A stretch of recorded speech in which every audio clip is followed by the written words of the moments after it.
Sometimes the places we call home hold secrets we never imagined.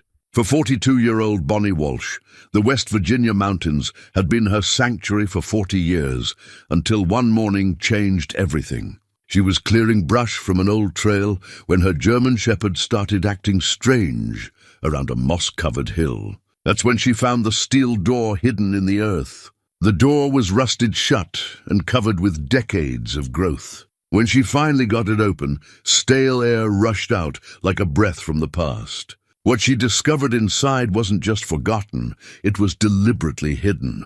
Now Bonnie faces a choice that could change her quiet mountain town forever. But what secret was so dangerous it had to be buried for 30 years? Before we jump back in, tell us where you're tuning in from.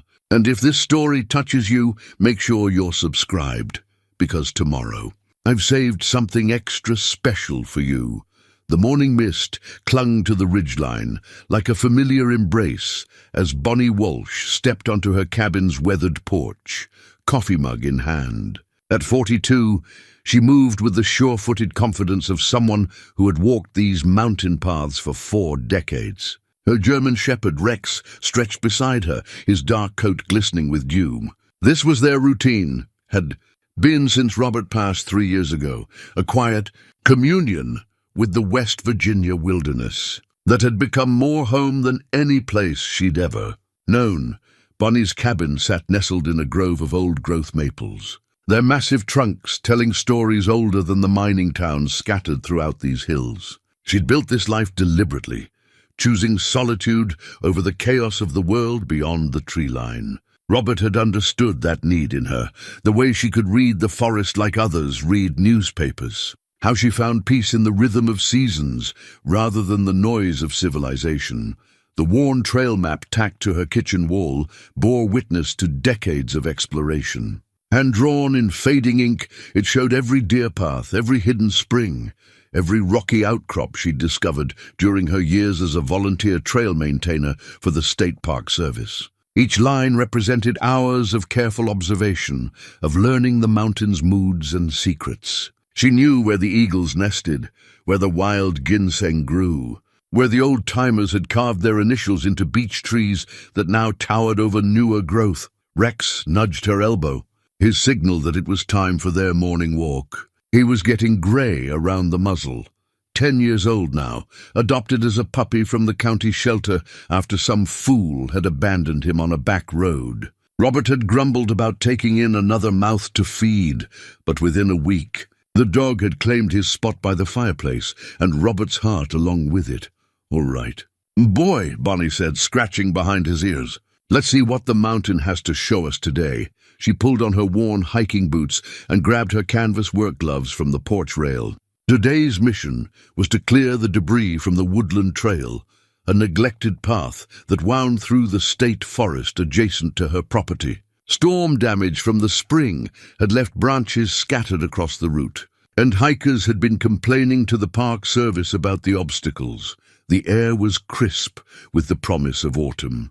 Though the trees still wore their late summer green, Bonnie breathed deeply, catching the scent of wild mint and the earthy smell of decomposing leaves. This was her meditation, her church, her therapy, all rolled into one daily ritual that kept her grounded and purposeful. As they walked, Rex ranged ahead, investigating scents and sounds that escaped human perception. Bonnie followed the familiar rhythm, her practiced eye noting changes in the landscape. A new beaver dam upstream had raised the water level in Miller's Creek. The oak trees showed signs of early acorn drop, suggesting a harsh winter ahead. These were the kinds of observations that had made her invaluable to the Park Service, despite her preference for working alone. The people in town respected her knowledge, but kept their distance. She wasn't unfriendly, just selective about her interactions. Saturday mornings at Henderson's General Store for supplies, occasional conversations with Patricia Vance at the library when she needed to research something about local flora or fauna, and polite nods to neighbors she encountered on the mountain roads. It was enough social contact to remind her she was part of a community without overwhelming her natural inclination towards solitude. Robert had been different, a geologist who'd come to study the coal formations, and stayed for the woman who knew more about these mountains than any textbook could teach. Their courtship had unfolded slowly, like the changing seasons, built on shared silences and mutual respect for the land that sustained them both. His death, from a sudden heart attack, had left a hole in her daily routine that she'd gradually learned to navigate around. Like stepping over a fallen log on a familiar trail, the woodland trail began where her property line met the state forest, marked by a weathered wooden sign that had seen better days. Bonnie pulled her loppers from the canvas bag slung across her shoulder and began the methodical work of clearing the path. Branch by branch, she restored order to the chaos left by spring storms, creating neat piles of debris that would decompose naturally over the winter months. Rex had wandered off to investigate something in the underbrush, his movements creating small rustles in the ferns that carpeted the forest floor. Bonnie worked steadily, losing herself in the familiar rhythm of physical labor. This was honest work, the kind that left you tired but satisfied, connected to something larger than yourself. She was reaching for a particularly stubborn branch when Rex's sharp bark cut through the morning quiet. It wasn't his usual alert, the controlled woofs he used to announce squirrels or the occasional deer. This was different, urgent, and somehow fearful. Bonnie straightened, scanning the forest for whatever had caught his attention. "Rex! What is it, boy?" The barking continued, coming from a section of forest she rarely visited. The terrain there was steep and unwelcoming, thick with brambles and fallen trees that made passage difficult. But Rex's distress was genuine, and in all their years together, she'd learned to trust his instincts about things that weren't quite right. Bonnie picked her way through the undergrowth, following the sound of Rex's agitation. She found him circling a moss-covered mound that rose from the forest floor like a green burial mound. His hackles were raised, and he kept a careful distance from whatever had captured his attention, whining softly in a way that made the hair on Bonnie's arms stand up. The mound was larger than she'd initially thought, perhaps 8 feet wide and extending back into the hillside. Thick moss and decades of accumulated leaf litter had given it the appearance of a natural formation, but something about its shape struck her as too regular, too purposeful.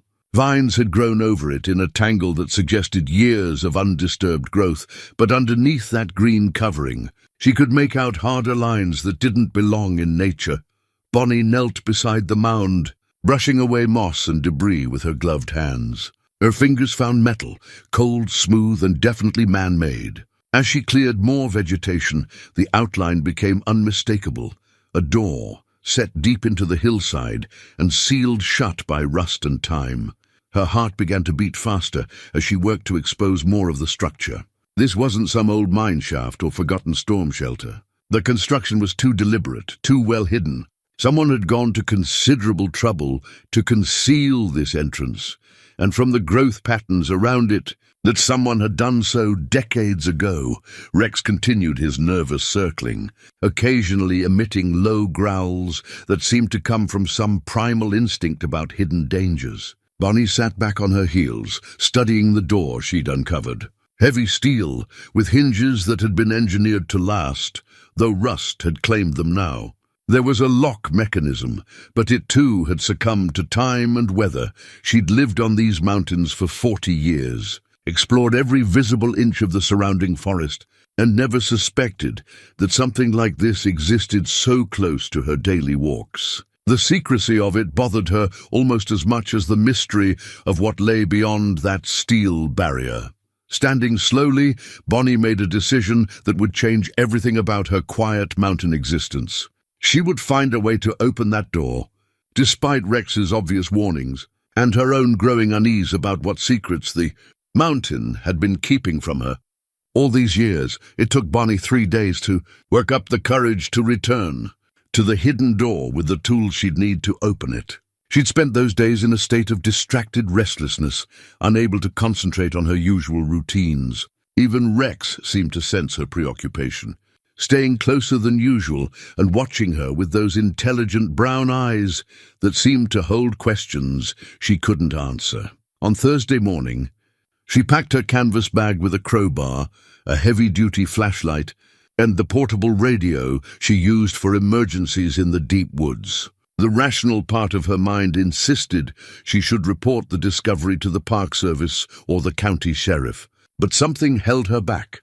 A growing certainty that this secret had been kept for good reasons, and that involving authorities might do more harm than good. Rex was reluctant to accompany her back to the site, hanging behind as they approached the moss-covered mound.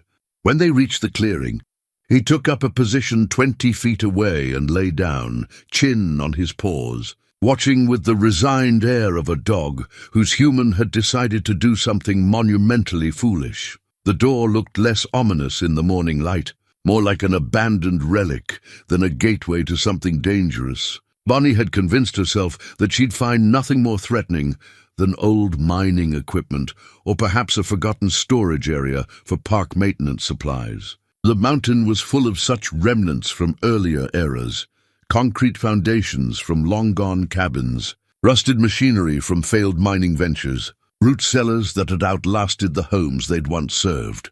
Working the crowbar into the gap between door and frame, Bonnie applied steady pressure. The metal groaned in protest, rust flakes falling like red snow as the hinges fought against decades of corrosion. It took nearly 30 minutes of patient work before something gave way with a sharp crack that echoed through the forest.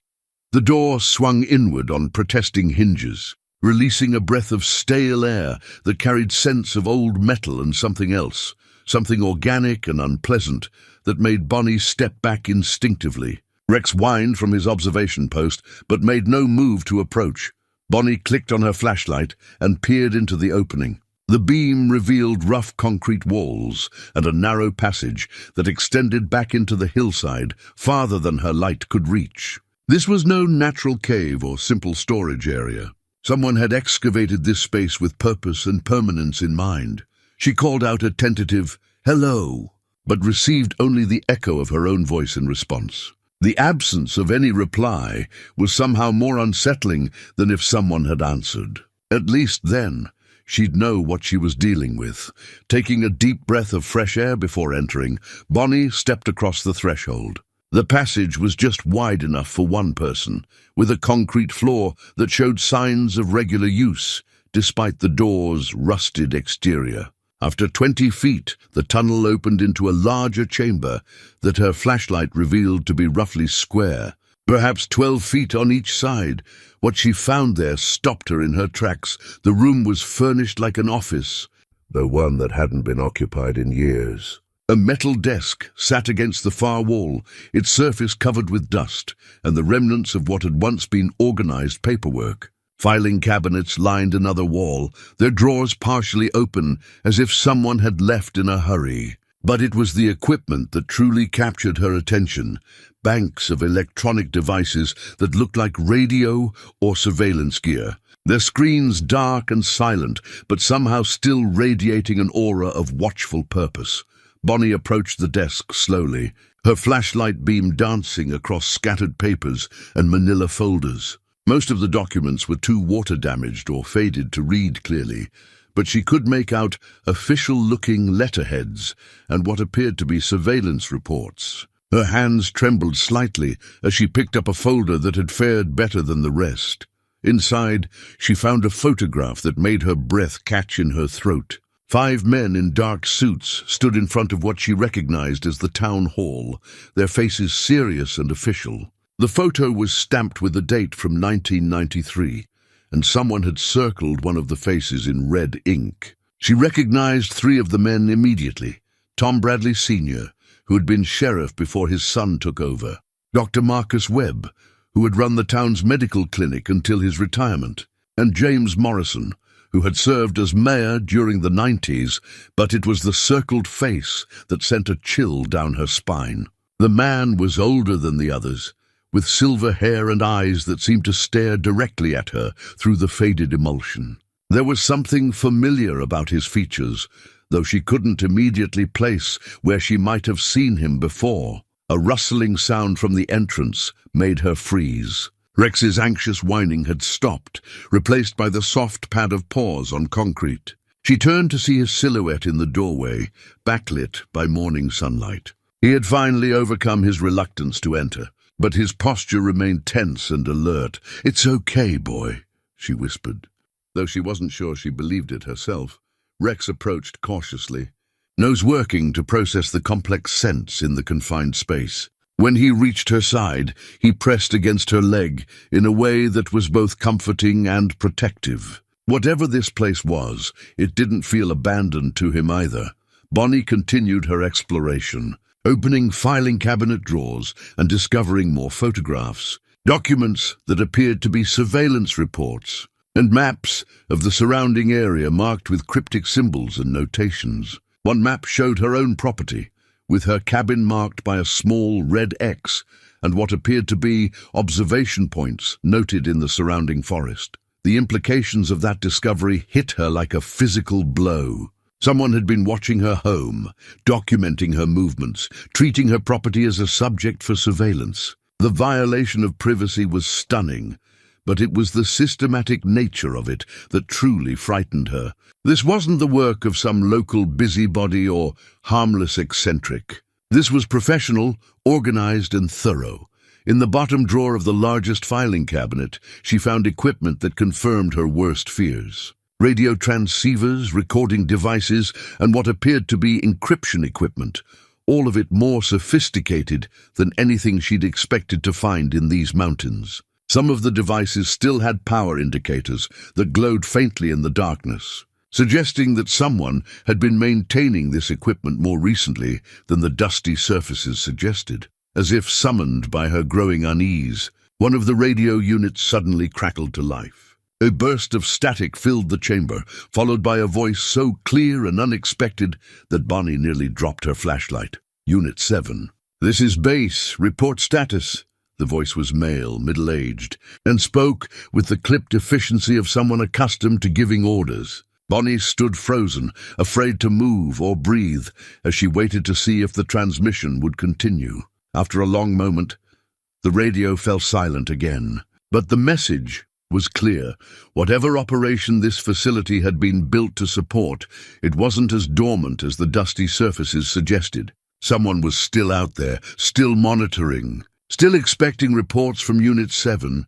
Bonnie realized, with growing alarm, that by opening this door, she had inserted herself into something far more dangerous than a forgotten piece of local history. This was an active operation, and her discovery of it had almost certainly been noticed by whoever was responsible for maintaining the equipment. Rex pressed closer against her leg, his warm presence a reminder that she wasn't alone in this subterranean tomb. But as she looked around at the evidence of systematic surveillance and organized secrecy, Bonnie couldn't shake the feeling that they were both now in more danger than they'd ever been during 4 decades of mountain living. The photograph with the circled face seemed to stare at her from the desk, its subject's eyes holding secrets that someone had thought worth burying. As the radio equipment hummed quietly in the darkness around her, Bonnie made a decision that would change her life forever. She wasn't going to report this discovery to the authorities. Not yet.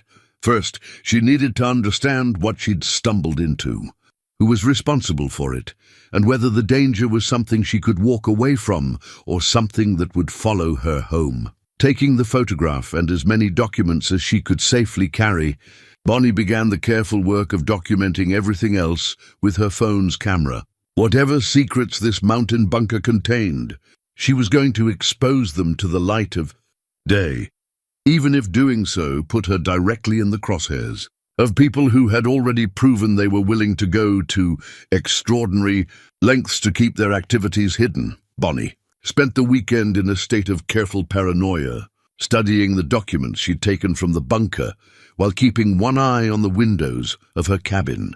The photograph haunted her, 5 men in suits standing like they owned the world, one face circled in red ink as if marked for special attention. She'd laid the documents out on her kitchen table, creating a timeline of dates and cross-referencing the faces with her memories of the town's past. Tom Bradley Sr., she remembered clearly, a stern man who'd run the sheriff's department with an iron fist. Until his retirement in 2001, Dr. Webb, had delivered half the babies in the county during his 40-year practice, earning a reputation for competence and discretion that had made him wealthy by local standards. James Morrison had been mayor during the town's brief economic boom when the coal prices were high and the mining companies were hiring. But the circled face remained a mystery, though something about the man's features nagged at her memory like a half-remembered dream. Monday morning found her at the county library 20 minutes before opening time, waiting on the steps with the patience of someone who'd spent decades observing wildlife. Patricia Vance unlocked the doors at 9 sharp, greeting Bonnie with the surprised pleasure of a librarian whose quiet domain was rarely visited so early in the day. "Bonnie Walsh, as I live and breathe," Patricia said, adjusting her reading glasses as she disarmed the security system. "What brings you down from the mountains so early?"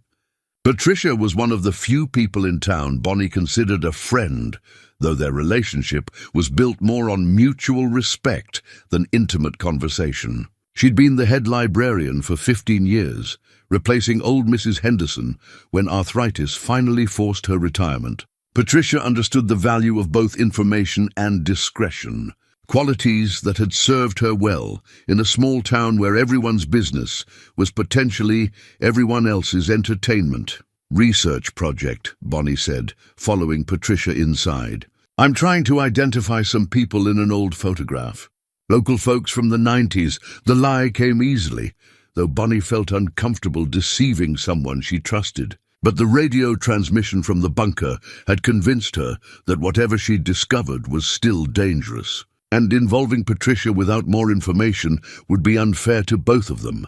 Patricia led her to the local history section, a collection of bound newspapers, high school yearbooks, and photograph albums that documented the town's evolution from mining camp to tourist destination. They worked together in comfortable silence, Patricia pulling volumes, while Bonnie searched through pictures of town council meetings, business openings, and civic events from the 1990s. It was in a 1993 issue of the County Herald that they found what they were looking for. A front-page article about a federal grant for rural law enforcement included the same photograph Bonnie had discovered in the bunker, though this version wasn't marked with red ink. The caption identified the circled man as Special Agent Robert Henshaw, representing the Federal Task Force on Rural Crime Prevention. "I remember him," Patricia said quietly, studying the photograph over Bonnie's shoulder. "He was around for about 6 months that year, supposedly helping coordinate some kind of anti-drug initiative. Quiet man, kept to himself mostly. Stayed at the Morrison Inn until he finished whatever he was working on." Bonnie felt her pulse quicken. A federal agent, working closely with local officials, whose presence had apparently warranted special documentation by whoever had established the surveillance operation. The pieces of the puzzle were beginning to form a pattern, though she didn't yet understand what picture they were creating. "Did you know any of the other men in the photo?" Bonnie asked, trying to keep her tone casual. Patricia pointed to each face in turn. "Tom Bradley, of course, Dr. Webb, Mayor Morrison. The 5th one is Carl Winters. He was the county coroner back then. Retired and moved to Florida around 2000, if I recall correctly. 5 men, all in positions of authority, all working with a federal agent on some kind of law enforcement initiative." Bonnie made careful notes, though she could feel Patricia's curiosity growing with each question. "This wouldn't have anything to do with those strange questions you asked about local history last month, would it?" Patricia asked, her librarian's instincts detecting a pattern that Bonnie had hoped to keep hidden. The question caught Bonnie off guard. She'd forgotten about her casual inquiry into families who had left town suddenly. During the 90s, a conversation that had seemed innocent at the time, but now felt like a dangerous revelation of her interest in that particular period, just trying to piece together some family history, Bonnie said. But she could see in Patricia's expression that the explanation wasn't entirely convincing. They spent another hour searching through documents, finding additional references to Agent Henshaw's task force and the federal grants that had funded expanded surveillance capabilities for rural law enforcement. The more they uncovered, the more legitimate the operation appeared to be, which only deepened Bonnie's confusion about the hidden bunker and its sophisticated equipment. As they prepared to leave, Patricia touched Bonnie's arm gently. "If you're looking into something that might be dangerous, you should know that you're not the first person to ask questions about that time period." Bonnie felt her stomach tighten. "What do you mean?" "About 5 years ago, a young reporter from Charleston came through asking about federal operations in the 90s. He was particularly interested in families who had relocated suddenly. Very persistent, very thorough." Patricia paused, lowering her voice. "He had a car accident on Highway 9 about a week after his last visit. Single vehicle crash, went off the road in broad daylight. State police said he fell asleep at the wheel." The implication hung between them like a threat that neither woman wanted to acknowledge directly. But Bonnie understood the message. Her research was following a path that had already proven dangerous for at least one other person. "I appreciate the warning," Bonnie said carefully. Patricia nodded, then disappeared into the stacks for a moment before returning with a manila envelope. "These are photocopies of everything we found today, plus some additional material I thought might be relevant. Consider it a head start on your family history project." Walking back to her truck, Bonnie felt the weight of the envelope like a burden she wasn't sure she was ready to carry. The radio equipment in the bunker suddenly seemed less like abandoned technology and more like an active threat, monitoring frequencies that someone was still using to coordinate activities she didn't understand. As she drove home through the mountain roads she'd traveled safely for 40 years, Bonnie found herself checking her rearview mirror more frequently than usual.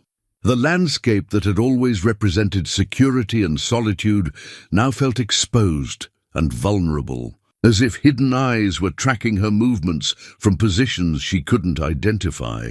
Back at the cabin, she spread Patricia's materials across her kitchen table alongside the documents from the bunker. The pattern that emerged was troubling in its implications. Federal agents working with local officials, families relocating suddenly, and a surveillance operation sophisticated enough to require permanent underground facilities. Rex watched her work from his favorite spot by the fireplace, occasionally lifting his head to stare at the door as if he sensed approaching danger. His unease was becoming contagious, and Bonnie found herself questioning every sound from the forest, every creak of the cabin's aging timbers. As evening approached, she made a decision that would have seemed paranoid just a week earlier. She loaded her grandfather's old hunting rifle and placed it beside the front door, then checked the locks on all the windows before settling down to continue her research. The photograph of Agent Henshaw stared back at her from the table, his circled face a reminder that some secrets were marked for special attention by people who had the resources and motivation to keep them buried. But Bonnie Walsh had spent 40 years learning the mountain's secrets, and she wasn't about to be intimidated by people who thought they could hide their activities in her backyard. If they wanted to play games of surveillance and intimidation, they would discover that mountain people had their own ways of watching and waiting. The question was whether she could uncover the truth before the people responsible for the bunker decided that she knew too much to be allowed to continue her investigation. Tuesday's return trip to the bunker was motivated by a discovery that had kept Bonnie awake most of the night. Hidden in Patricia's collection of materials was a reference to a joint federal local operation called Project Clearwater, a name that appeared nowhere in the official documentation but was mentioned in a single letter to the editor that had been published in the Herald's opinion section and then quickly retracted. The letter, written by someone identified only as A concerned citizen, had questioned the sudden disappearance of 3 families from the area and suggested that federal authorities were involved in relocating people without proper documentation. The retraction, published a week later, claimed the letter was based on unfounded rumors and apologized for any distress caused to the families mentioned. But those families, the Kowalskis, the Hendersons and the Santos, had indeed vanished from town records after 1993, leaving behind properties that were quickly sold through estate sales and businesses that closed without explanation. Bonnie remembered now that she'd known some of these people, had seen them at Henderson's General Store and the annual Harvest Festival. Their absence from her memory wasn't due to time passing. It was because they'd been carefully erased from the community's consciousness. This time, Rex refused to approach the bunker at all, taking up a sentinel position at the edge of the clearing where he could watch both the hidden entrance and the forest paths that led back to safety. His reluctance had become absolute, and Bonnie didn't blame him. The place felt different now that she understood it was part of an active operation rather than an abandoned relic. Inside the concrete chamber, she went directly to the filing cabinets with a more systematic approach. The bottom drawer of the largest cabinet had a false back that she'd missed during her first exploration. Behind it, she found a leather-bound journal that someone had hidden with particular care. The journal's pages were filled with handwritten entries dating from March through September of 1993. The writing was precise and analytical, the work of someone accustomed to keeping detailed records. As Bonnie read by flashlight, the scope of Project Clearwater began to reveal itself in terms that chilled her to the bone. March 15th. Henderson family confirmed as suitable for relocation. Father's gambling debts provide necessary leverage for cooperation. Children ages 8 and 12 will require careful handling during transition. April 3rd, Santos relocation proceeding on schedule. Mother's immigration status irregularities discovered through surveillance provide excellent compliance motivation. No resistance anticipated. May 18th, Kowalski situation complicated by father's military background. Recommend expedited processing to minimize security risks. Unit 7 reports suspicious activity from subject's army contacts. Page after page detailed the systematic identification, surveillance, and relocation of families who appeared to have been selected based on vulnerabilities that could be exploited to ensure their cooperation. But relocated to where? And why was such an elaborate operation necessary for what appeared to be voluntary departures? The answer came in the journal's final entries. Written in September of 1993, the handwriting became less controlled, the observations more personal and disturbing. September 12th, project parameters exceeded acceptable boundaries. Recommended suspension of current protocols ignored by federal oversight. Local team expressing concerns about permanent solutions being implemented without proper authorization. September 20th, Henshaw meeting with federal contacts resulted in immediate cease order. All local operations to be terminated within 72 hours. Site to be sealed and abandoned. Personnel sworn to permanent silence under national security provisions. September 23rd, final entry. Cannot in good conscience participate further. Equipment to be left operational for monitoring purposes, but active phase terminated. God help us all for what we allowed to happen here. The journal's final page contained a list of names that made Bonnie's hands shake as she read them. The 3 families that had been relocated were listed alongside dates and a single word that appeared beside each entry. Terminated. Not relocated. Terminated. Bonnie sat back in the metal chair, the journal trembling in her hands as the full horror of what she'd discovered settled over her. These weren't voluntary relocations or witness protection programs. They were executions carried out under the cover of a federal operation and concealed through systematic elimination of evidence. The families she remembered from her early years in the mountains, families with children who had played in the same woods where she now walked Rex, had been murdered by the very people sworn to protect them. And the entire operation had been documented, recorded, and filed away in this hidden bunker, like evidence in a case that would never come to trial. But who had written the journal? The handwriting didn't match any of the official documents, and the tone suggested someone who had been present for the operations but increasingly uncomfortable with their escalation. Someone with a conscience who had tried to object to what was happening. Her answer came from a manila envelope wedged behind the false panel. Inside, she found a federal identification card for Special Agent Robert Henshaw, the man whose face had been circled in red ink in the photograph. But the card wasn't just identification.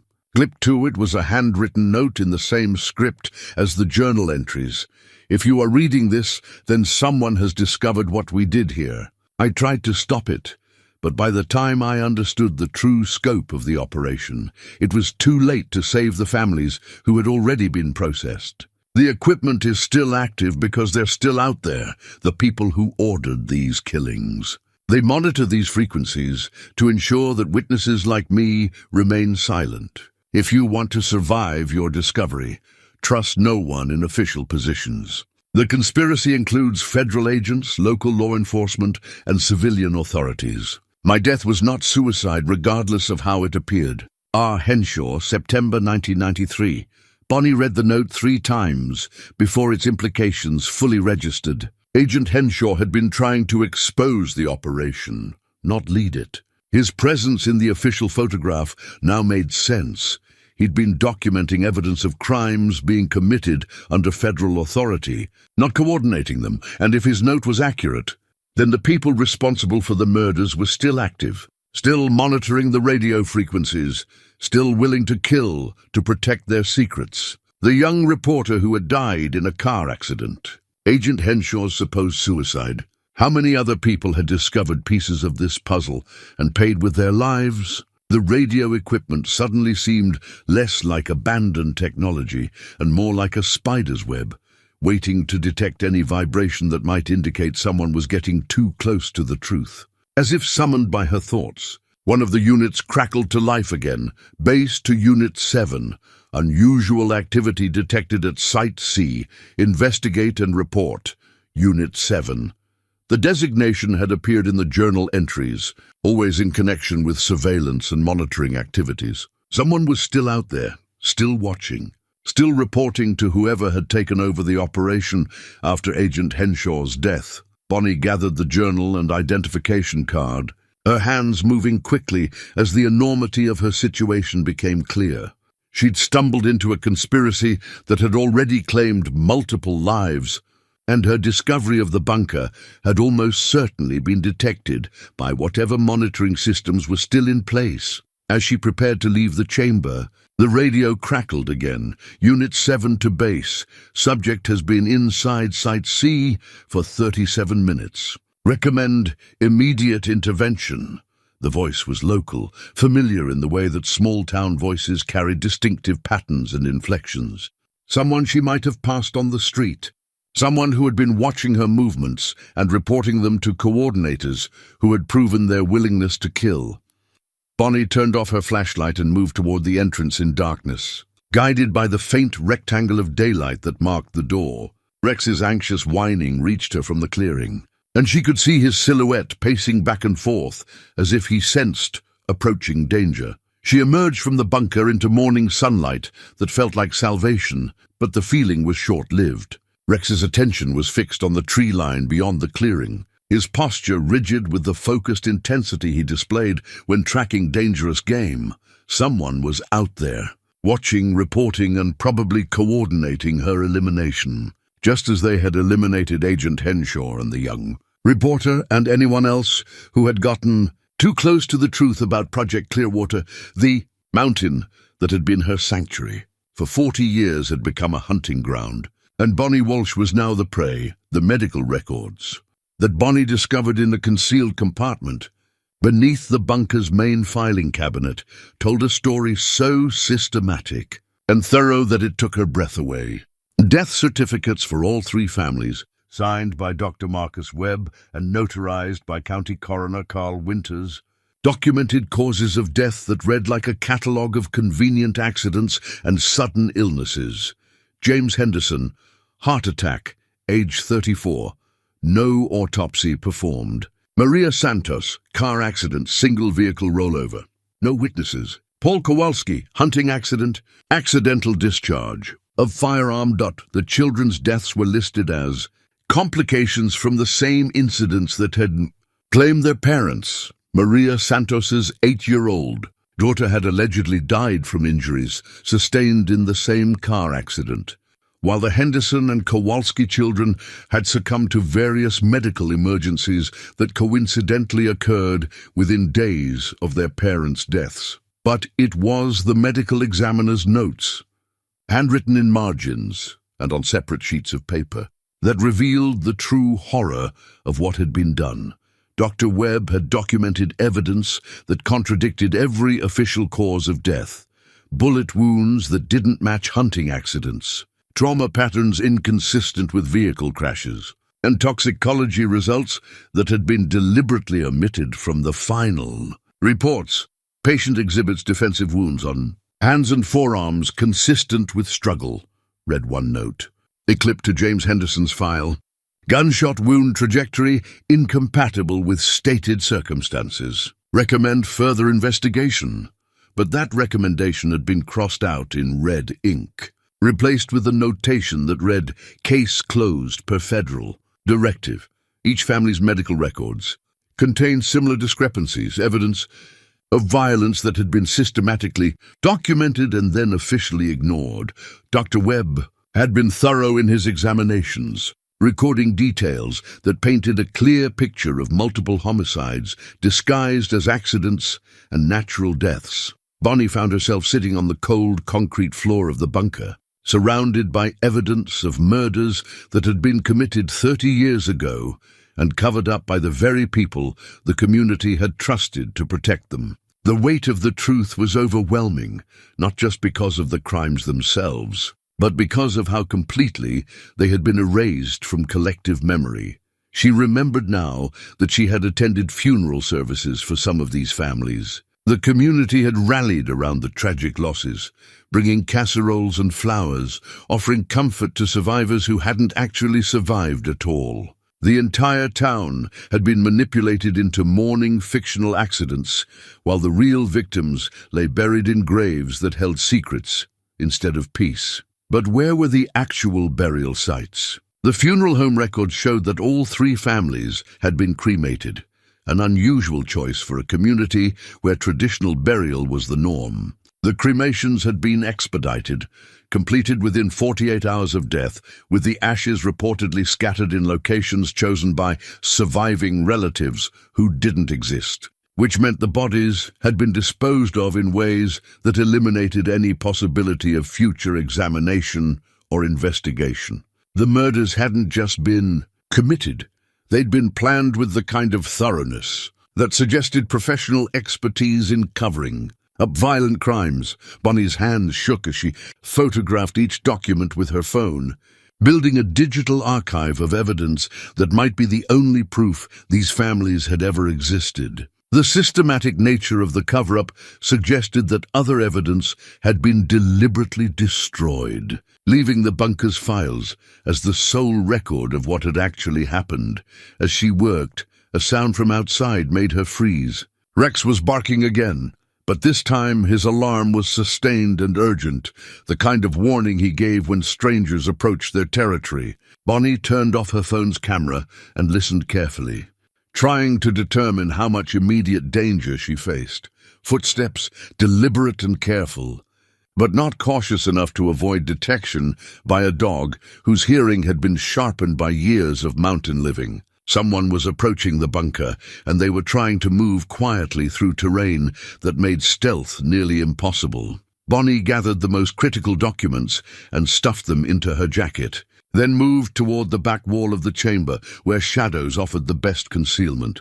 If whoever was coming intended to trap her in the bunker, she needed to understand their intentions before deciding whether to attempt an escape or try to remain hidden. The footsteps stopped just outside the entrance. Rex's barking had ceased, replaced by a low growling that meant he was in defensive position, ready to attack or flee depending on how the situation developed. Bonnie held her breath and waited. "Mrs. Walsh." The voice was elderly, tentative, and distinctly local. "I know you're in there. I saw you go in, and I need to talk to you before it's too late." The accent was pure mountain, aged and weathered like seasoned timber.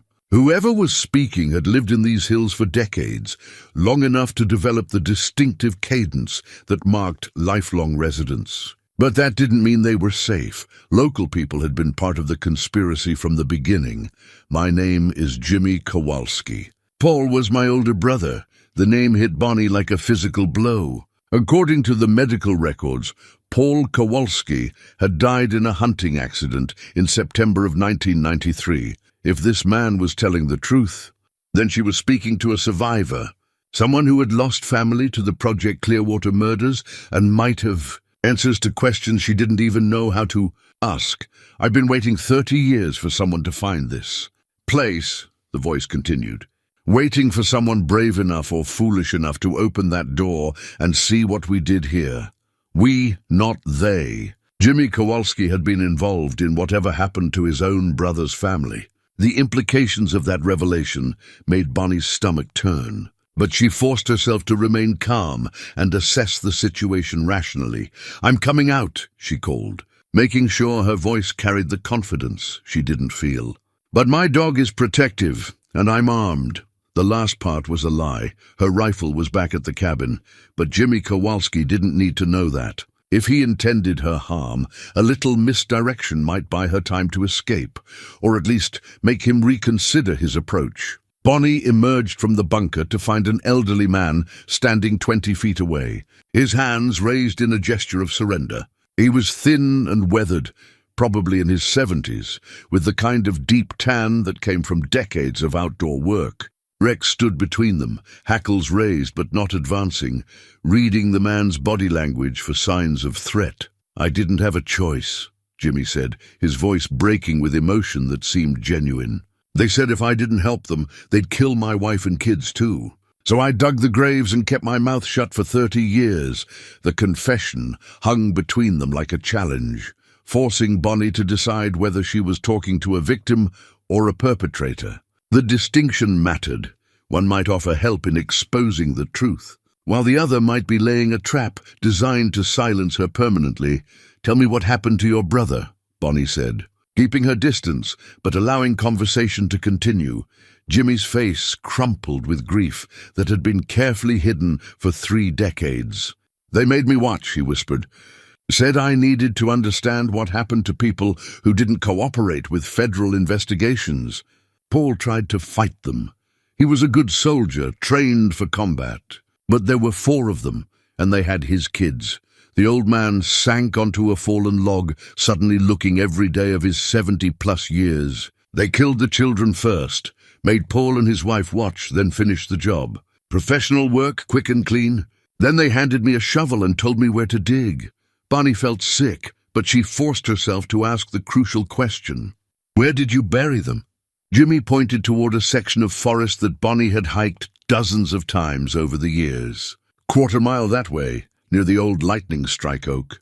3 graves, unmarked but not unmarked if you know what to look for. I carved small symbols in nearby trees, nothing obvious, but something that would help me remember where they rest." The revelation that she had been walking past murder victims for decades made the mountain feel alien and dangerous in ways she'd never imagined. But Jimmy's willingness to reveal the burial sites suggested either genuine remorse or an elaborate setup designed to lead her into an ambush. "Why are you telling me this now?" she asked. "Because they're getting old and they're getting sloppy," Jimmy replied. "Because new people are asking questions and the radio traffic has picked up again. Because I'm dying of cancer and I won't go to my grave carrying their secrets." He reached into his jacket pocket slowly, producing a small notebook that looked like it had been handled frequently over many years. "I kept records too. Names, dates, places. Everything I could remember about who was involved and how they did it. I always thought someday there might be a reckoning." The notebook was worn leather, its pages filled with handwritten entries that appeared to span decades. Jimmy held it out to her like an offering, his hands trembling with age or emotion or both. "They're still out there," he said. "The ones who gave the orders, the ones who coordinated the cover-up. They think they're safe because enough time has passed and enough witnesses have died. But they're wrong. Bonnie took the notebook, its weight seeming disproportionate to its physical size. Inside, she found names she recognized, current and former officials, business leaders, people she saw around town and had never suspected of involvement in anything more sinister than local politics. "How many others know about this?" she asked. "Fewer every year," Jimmy replied. "Most of the people who participated are dead now. Heart attacks, strokes, accidents that probably weren't accidents. The ones still alive are the ones who gave orders instead of digging graves." As if summoned by their conversation, the radio equipment in the bunker crackled to life again. This time the transmission was clear and urgent. "All units, we have a security breach at Site C, female subject with local assistance. Recommend immediate containment protocol." Jimmy's face went pale. "They know you're here. They know I'm talking to you. We need to leave this place right now, before they send someone to clean up the mess we're making." The old man stood with surprising agility for someone his age, urgency overriding the physical limitations that had seemed to burden him moments before. "Your truck, where did you park it?" "The old logging road, about a quarter-mile south," Bonnie replied, Rex moving to her side as if sensing the need for immediate departure. Too obvious. "They'll have it covered by now." Jimmy pointed toward a section of forest that looked impenetrable to Bonnie's eyes. "There's an old mining road through there, connects to Route 9, about 3 miles down the mountain. If we move fast and stay quiet, we might reach it before they can position people to intercept us." The choice was stark and immediate. Trust a man who had confessed to being part of a murder conspiracy, or face whatever containment protocol the voices on the radio had in mind for security breaches. Neither option offered much hope for survival, but Jimmy Kowalski had just handed her 30 years of evidence that might finally bring justice to 3 murdered families. And sometimes, in the mountains as in life, you had to choose the devil you could see over the one that remained hidden in the shadows.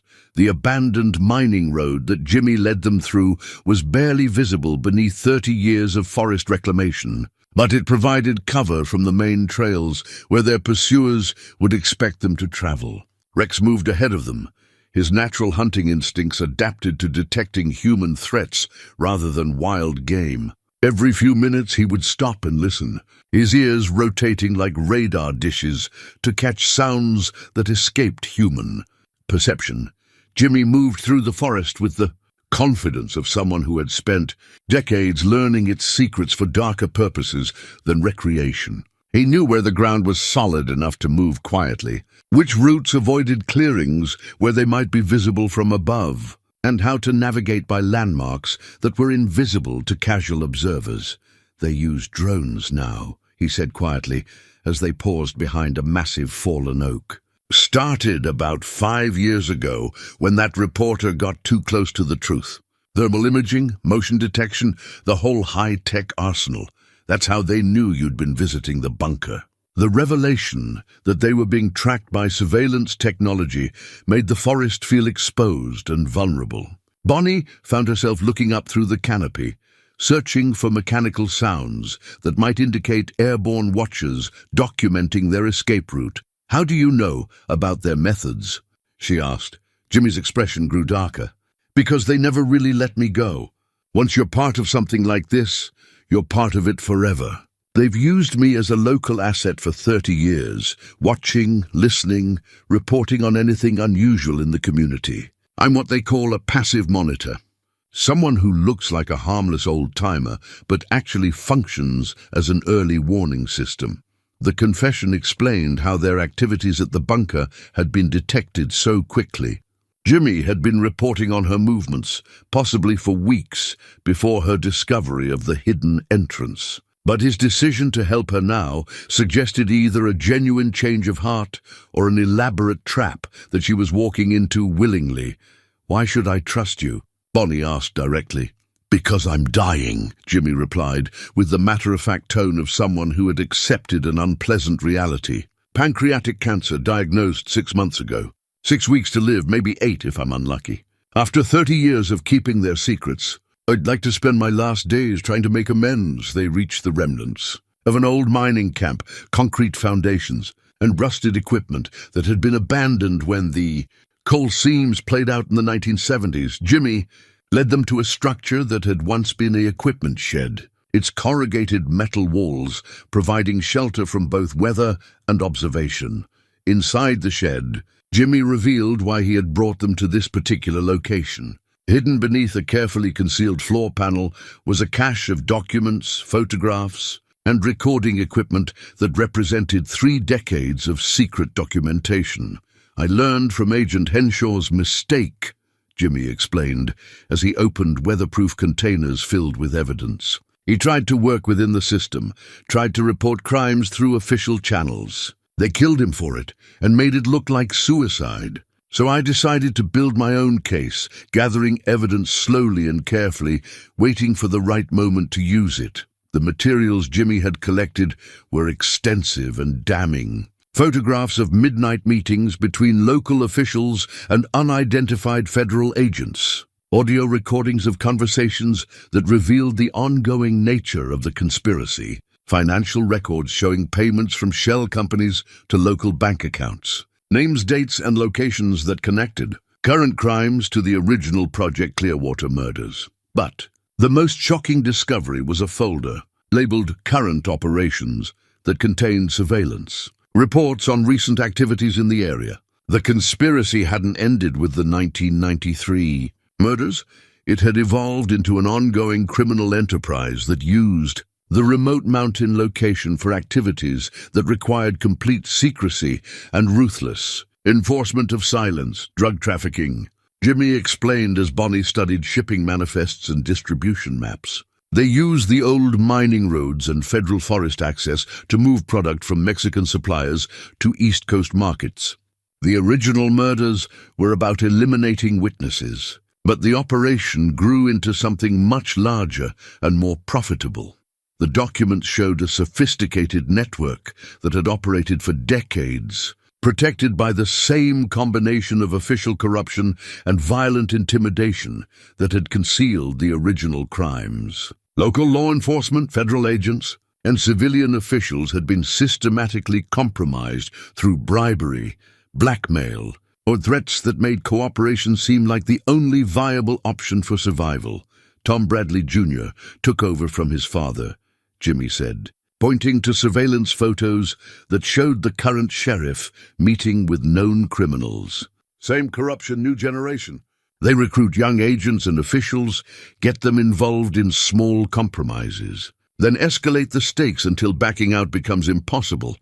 Bonnie realized that her discovery of the bunker had threatened an operation worth millions of dollars and protected by people who had already proven their willingness to commit murder.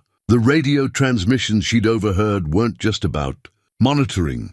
They were coordinating an active criminal enterprise that treated killing as a routine business expense. Patricia Vance has been asking questions too, Jimmy continued, producing a surveillance report that made Bonnie's heart sink. They've been monitoring her research into local history, her conversations with visitors, her access to archived materials. She's on their list. The surveillance report on Patricia was detailed and threatening. Photos of her daily routines, transcripts of phone conversations, and assessments of her potential to cause problems for the operation. The same kind of documentation that had preceded the murders of the 3 families in 1993. We have to warn her, Bonnie said. Warning her won't be enough, Jimmy replied grimly. They've moved beyond warnings. The decision has been made to eliminate current threats before they can expose the operation. That includes you, Patricia, and anyone else who might have pieces of the puzzle.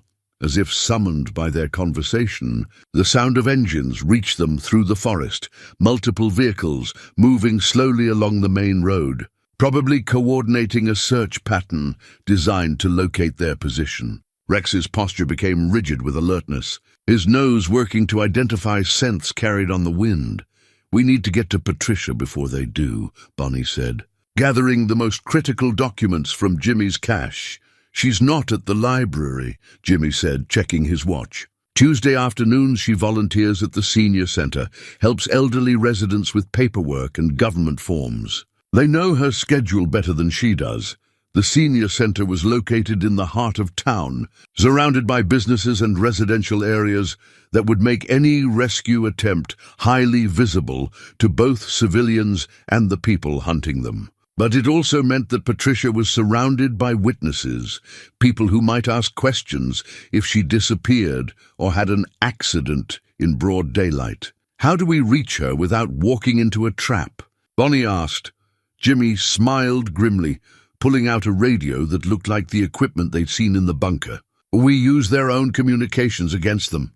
I've been monitoring their frequencies for years, learning their procedures and code words. Time to put that knowledge to work. He activated the radio and began scanning frequencies, searching for the coordination chatter that would reveal the positions and intentions of the people hunting them. After several minutes, he found what he was looking for, voices discussing the deployment of assets around potential target locations. Unit 3 is positioned at the library. Unit 5 has the senior center under observation. Unit 7 is coordinating with local assets for road closures on routes 9 and 15. The scale of the operation was overwhelming. They weren't dealing with a few corrupt officials trying to cover up old crimes. They were facing a well-funded, professionally organized criminal network with resources that included multiple teams of trained operatives and the cooperation of local law enforcement. How many people are involved in this? Bonnie asked. More than you'd think, fewer than they want us to believe, Jimmy replied. The core group is maybe 8 or 10 people, but they've cultivated a network of passive collaborators who provide information and assistance without understanding the full scope of what they're supporting. He pointed to names on a list that included local business owners, county officials, and federal employees who had been compromised through various forms of coercion. Most of these people think they're helping with legitimate law enforcement activities or national security operations. They don't know about the murders or the drug trafficking. The radio crackled again, this time with a transmission that made both of them freeze. Base to all units. Priority target is female, approximately 60 years old, accompanied by elderly male and large dog. Last seen moving southeast from Site C. Orders are to detain for questioning and eliminate if resistance is encountered. Detain for questioning. The euphemism didn't fool either of them. They had seen the results of Project Clearwater's questioning techniques documented in the medical examiner's reports. We're running out of time, Jimmy said, gathering equipment and preparing to move. If we're going to save Patricia and expose this operation, we need to act now, before they can consolidate their positions and eliminate all the witnesses. But as they prepared to leave the abandoned mining shed, Bonnie realized that their situation had moved beyond simple survival. They were now the only people with complete knowledge of a criminal conspiracy that had operated successfully for 30 years. The weight of that responsibility was crushing, but it was also liberating. For the first time in her adult life, Bonnie Walsh knew exactly what she had to do, even if doing it meant confronting dangers that could cost her everything she'd built in these mountains she called home. The federal badge that Jimmy pulled from the deepest compartment of his evidence cache wasn't old or corroded like the documents they'd been examining. The identification card was current, issued just 2 years ago to Special Agent Maria Santos, the same Maria Santos who had supposedly died in a car accident with her 8-year-old daughter in 1993. Bonnie stared at the badge, her mind struggling to process the implications. This can't be right. Maria Santos died 30 years ago. I saw her death certificate.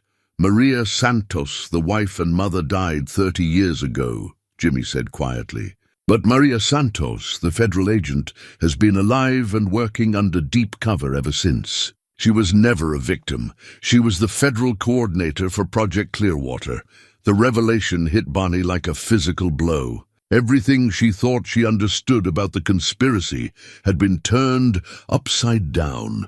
The woman she'd believed was a murder victim had actually been the federal agent responsible for coordinating the murders of her own supposed family. The car accident was staged, Jimmy continued, his voice heavy with the weight of secrets he'd carried for 3 decades.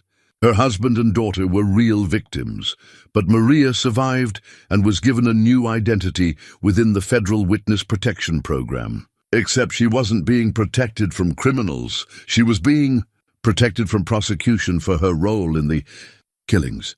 The documents that accompanied the badge told a story that was even more disturbing than the original conspiracy.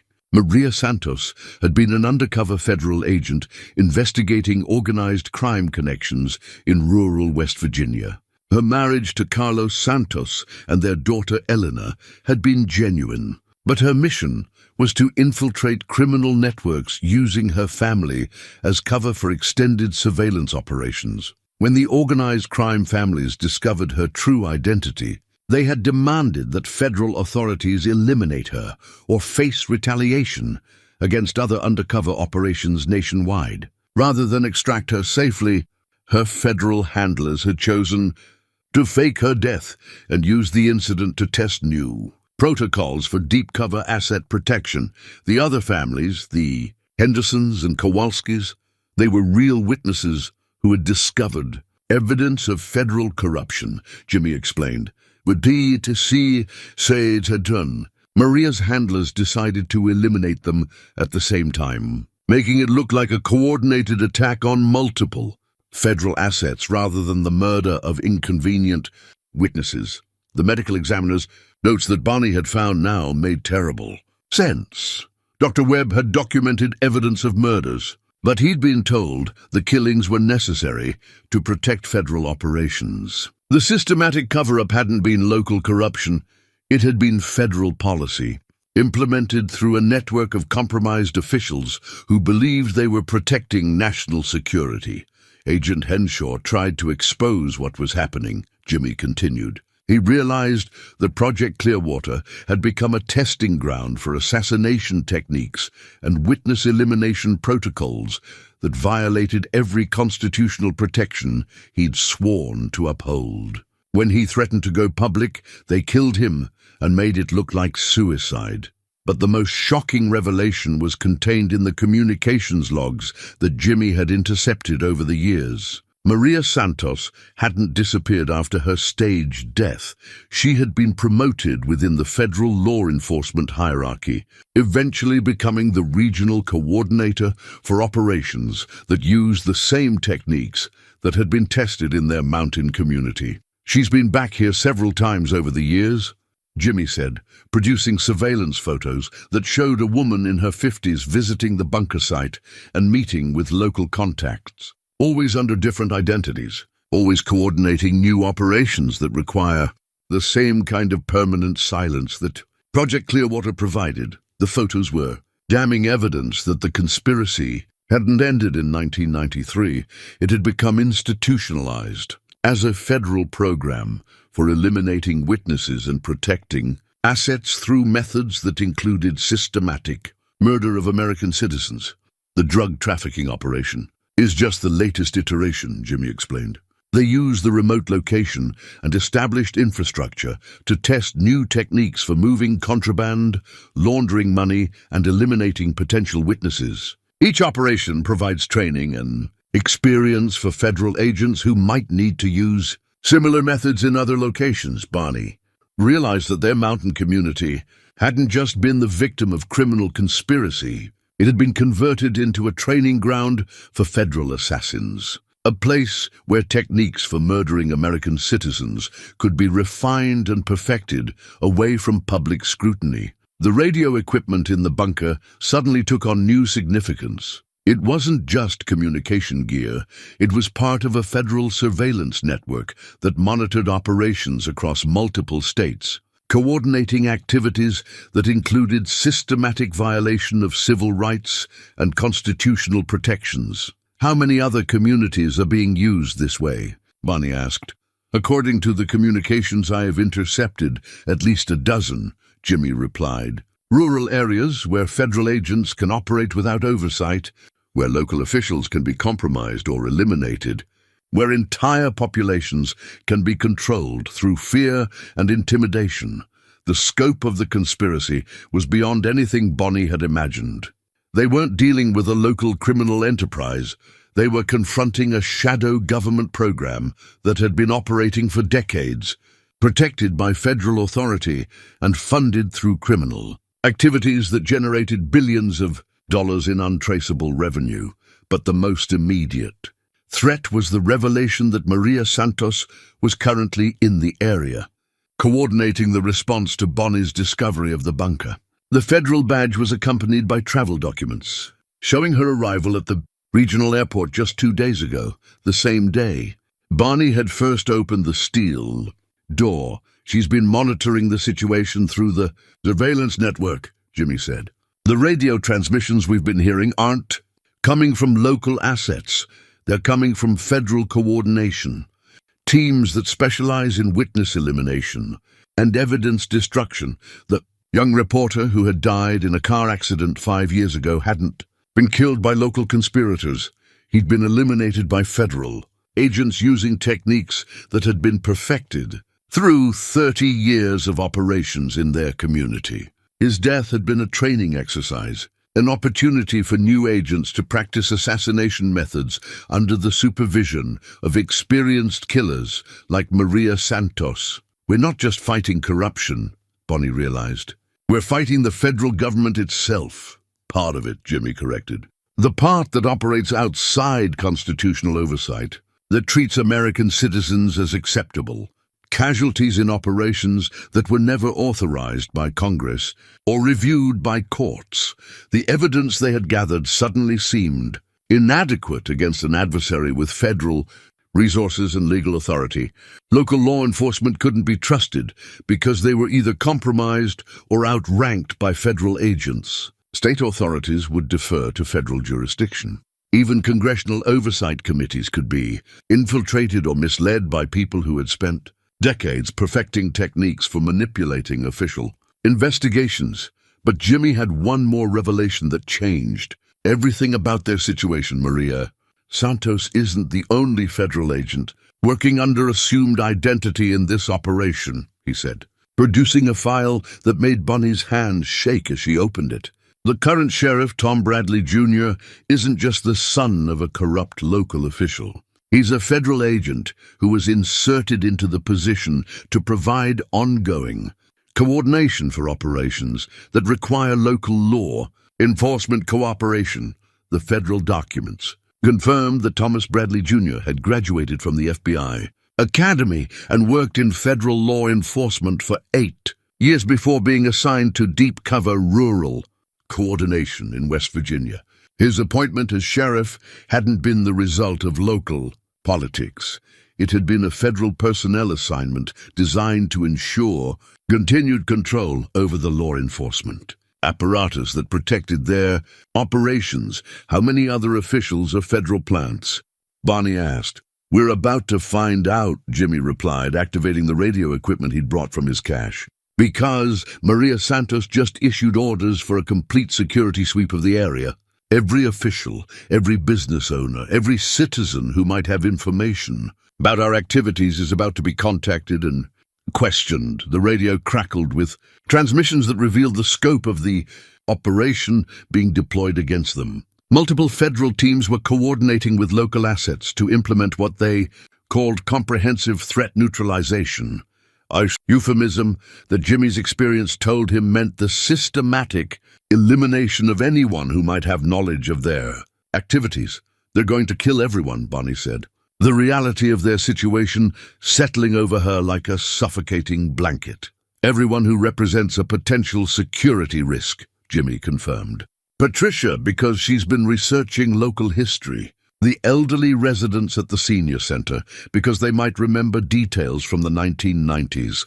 Business owners who might have noticed unusual activities. Anyone who could potentially provide testimony about federal crimes committed in this community. The scope of the planned massacre was staggering. Not just the elimination of a few witnesses, but the systematic murder of dozens of people whose only crime was living in a community. that had been selected as a testing ground for federal assassination programs. But as Bonnie processed the enormity of what they were facing, she realized that Jimmy's 30 years of documentation had provided them with one crucial advantage. They knew the identities, methods, and current locations of the people responsible for the conspiracy. For the first time in 3 decades, the Watchers had become the Watched. "We can't stop them from implementing their security sweep," Jimmy said, "but we can make sure that evidence of their crimes survives their attempt to eliminate all the witnesses." The question was whether they could get that evidence to people who had both the authority and the courage to act on it before Maria Santos and her federal assassination teams completed their mission of turning their peaceful mountain community into another successful training exercise for government-sponsored murder. The detailed hit list that Jimmy retrieved from his deepest cache was printed on federal letterhead and marked with classifications that indicated its origin within the highest levels of the shadow program they'd uncovered. 23 names, including Bonnie Walsh, Patricia Vance, and Jimmy Kowalski himself, each marked with a timeline for elimination and specific methods to be employed. Patricia Vance was scheduled for vehicular accident within the next 6 hours. Bonnie Walsh was marked for home invasion robbery gone wrong that evening. Jimmy Kowalski's death would be attributed to complications from existing medical condition, a particularly cruel touch given his terminal cancer diagnosis. But the list included names that shocked Bonnie with their scope and apparent randomness. Henderson's general store owner, Martha Collins, was marked for elimination because she maintains extensive informal networks that could facilitate information sharing. The senior center's director, Frank Morrison, no relation to the former mayor, was targeted because his access to elderly residents creates potential for historical testimony coordination. They're planning to eliminate anyone who could potentially piece together fragments of information, Jimmy explained as Bonnie studied the list with growing horror. Not just people who know about the conspiracy, but people who might be able to help others understand what they'd discovered. The timeline was aggressive and coordinated. All 23 eliminations were scheduled to occur within a 72-hour window, using methods that would appear unrelated to casual observation. Heart attacks, accidents, suicides, home invasions, and medical emergencies. A catalogue of misfortune that would devastate the community while appearing to be nothing more than a tragic coincidence of unrelated deaths. How do we warn 23 people without triggering the security protocols that would accelerate their timeline? Bonnie asked. We don't, Jimmy replied grimly. Warning them would only ensure they die faster and probably take us with them. The only way to save these people is to expose the entire operation publicly, with evidence so comprehensive that federal authorities can't ignore it or cover it up.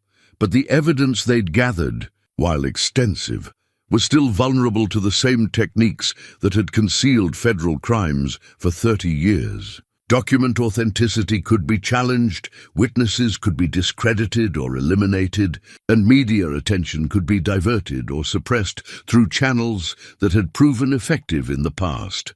We need something more than documents, Bonnie realized. We need the people responsible to expose themselves through their own actions.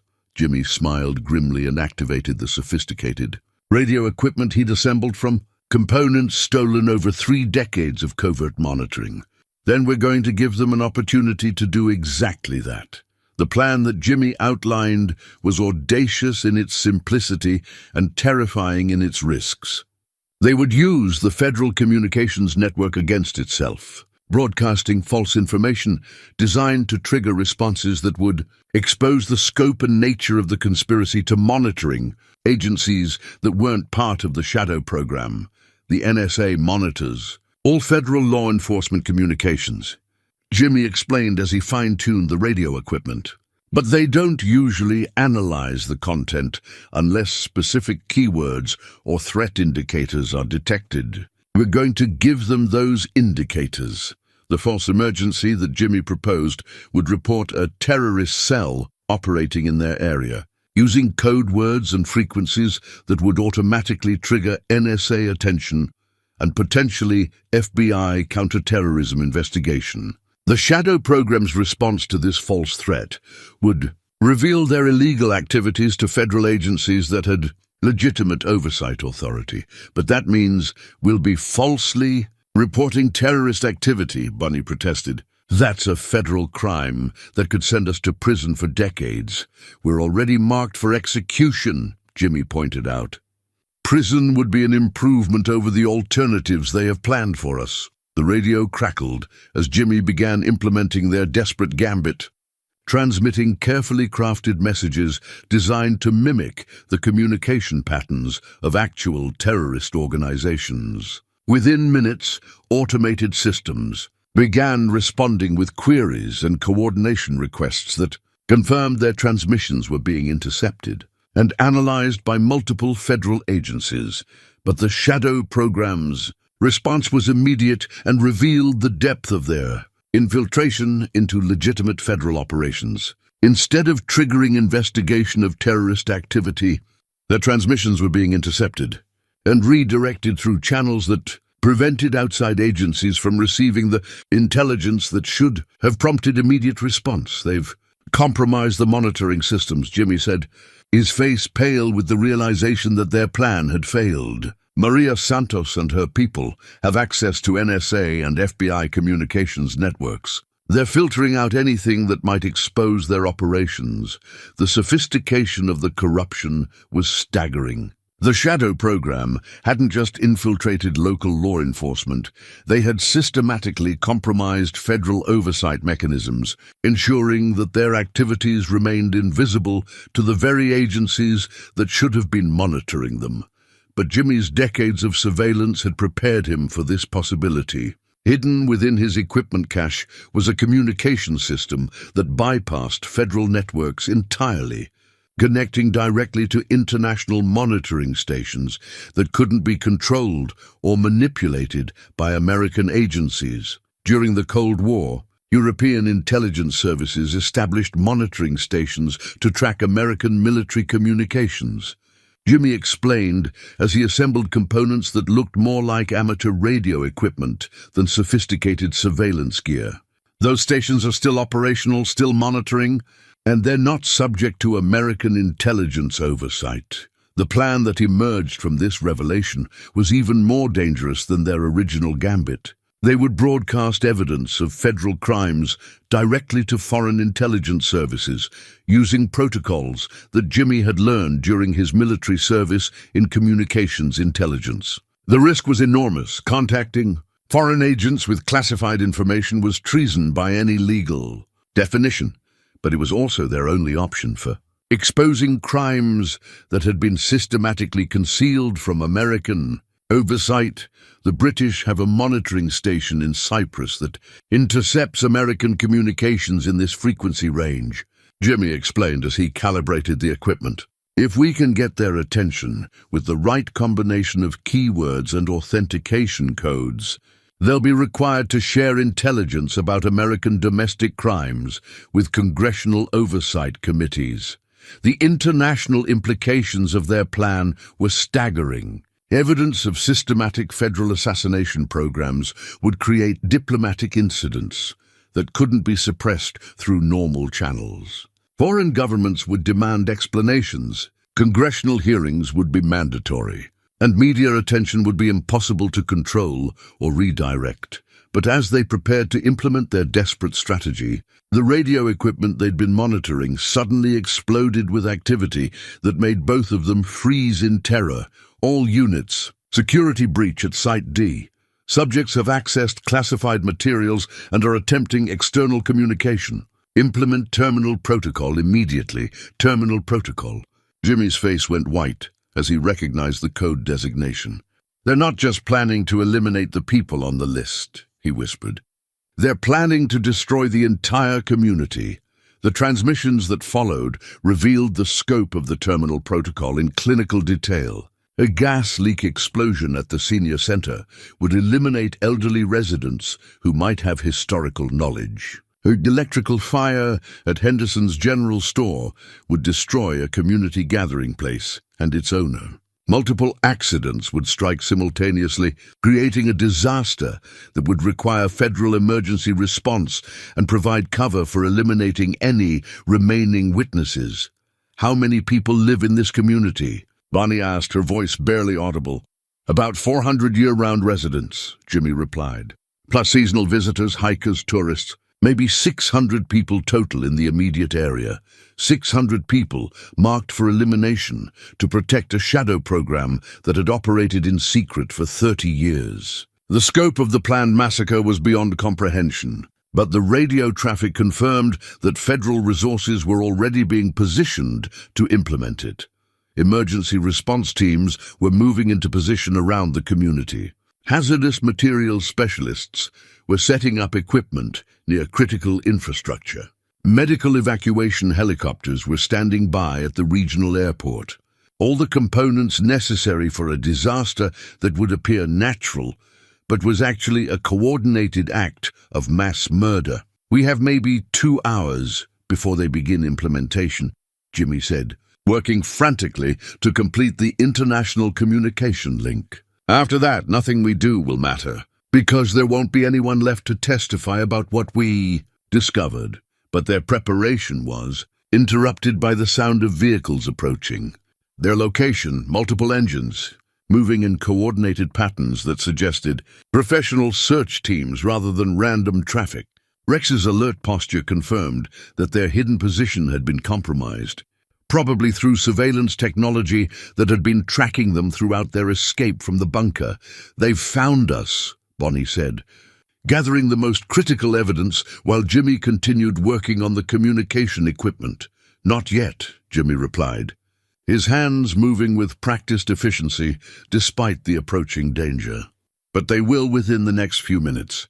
This equipment needs 30 seconds to establish connection, then another minute to transmit the data package."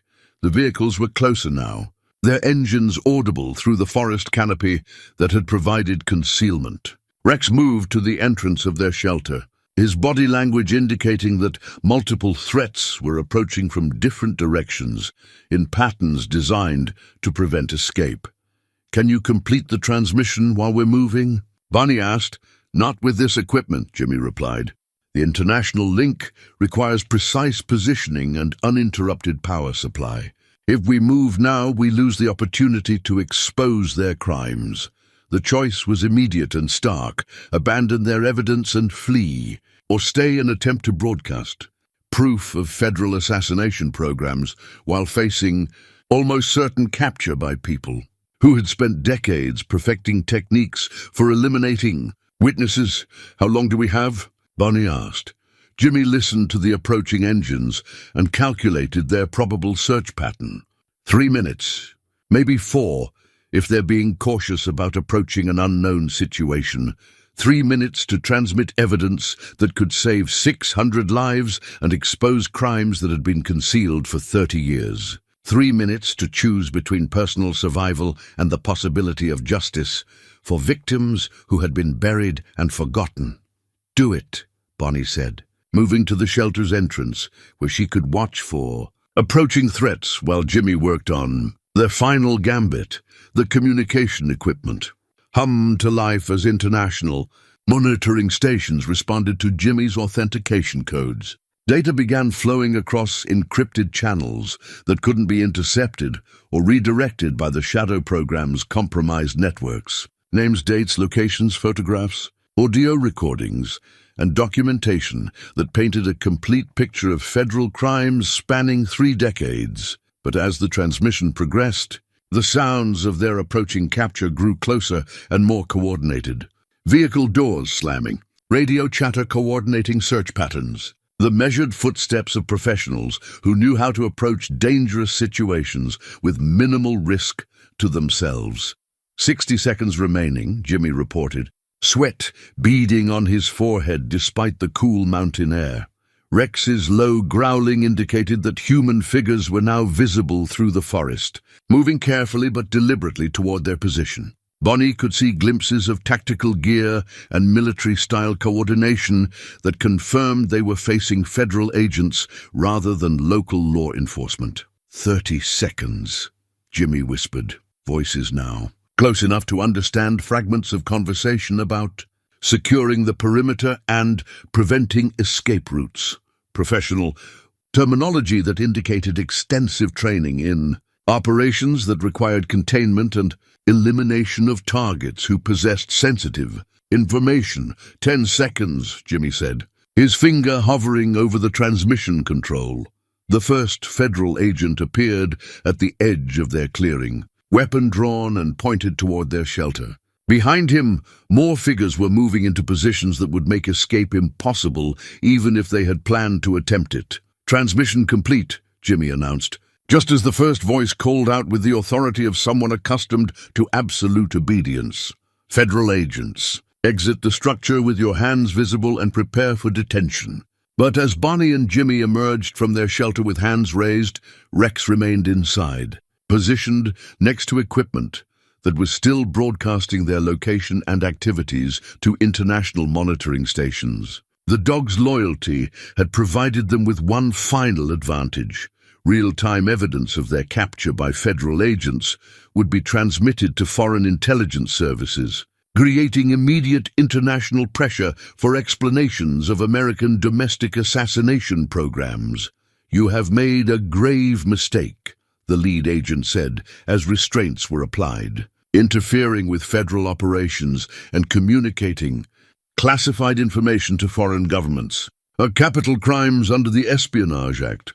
But Bonnie Walsh had spent 40 years learning that some mistakes were worth making, and some prices were worth paying for the chance to bring truth to light. As federal agents secured evidence and prepared to implement the terminal protocol that would eliminate their entire community, she realized that their desperate gambit had succeeded in ways they couldn't have anticipated.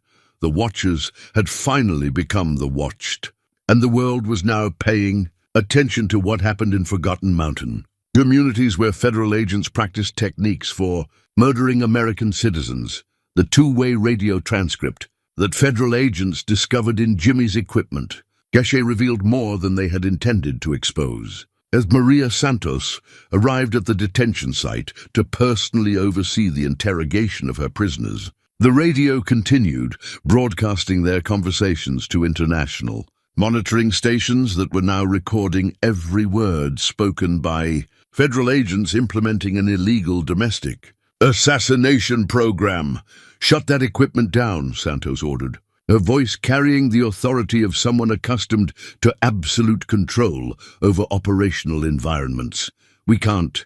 "Ma'am," the communications specialist replied, "it's using authentication codes that we don't recognize, and the transmission protocols are hardened against standard interference techniques." The equipment that Jimmy had assembled over 30 years of covert operations was more sophisticated than Santos had anticipated. While federal agents worked to interrupt the international broadcast, everything they said and did was being transmitted to foreign intelligence services that were required by treaty obligations to share evidence of American domestic crimes with congressional oversight committees. "How long has this transmission been active?" Santos demanded. "At least 40 minutes, possibly longer," the specialist replied. "The equipment was broadcasting before we arrived, and it's continued despite our attempts to jam the frequencies." 40 minutes of recorded conversations between federal agents coordinating mass murder in an American community. 40 minutes of documentation that would be impossible to deny or suppress through normal channels. Santos realized that her carefully planned terminal protocol had become a liability that threatened to expose not just their current operation, but the entire shadow program that had operated in secret for 3 decades. "Implement immediate evacuation protocols," Santos ordered. "All personnel withdraw to secondary positions. This site is compromised, but the evacuation order came too late." The radio crackled with an incoming transmission that made everyone freeze in recognition of its implications. "This is FBI Assistant Director Catherine Morgan. broadcasting on international emergency frequencies. Federal agents operating in West Virginia are ordered to cease all activities immediately and report to designated collection points for debriefing. Congressional oversight committees have been notified of potential domestic crimes, and international monitoring stations are providing real-time surveillance of federal activities in the area.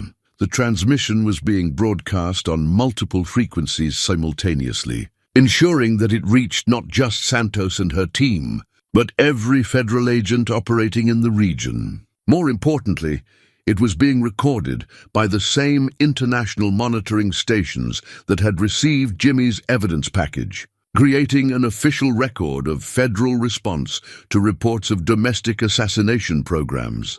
Santos's face was grim as she processed the implications. The shadow program that had operated without oversight for 30 years was now under active investigation by legitimate federal authorities who couldn't be intimidated or eliminated like local witnesses. Ma'am, we're receiving stand-down orders from multiple federal agencies, her communications specialist reported. FBI, DEA, ATF, and DHS are all demanding immediate cessation of current operations.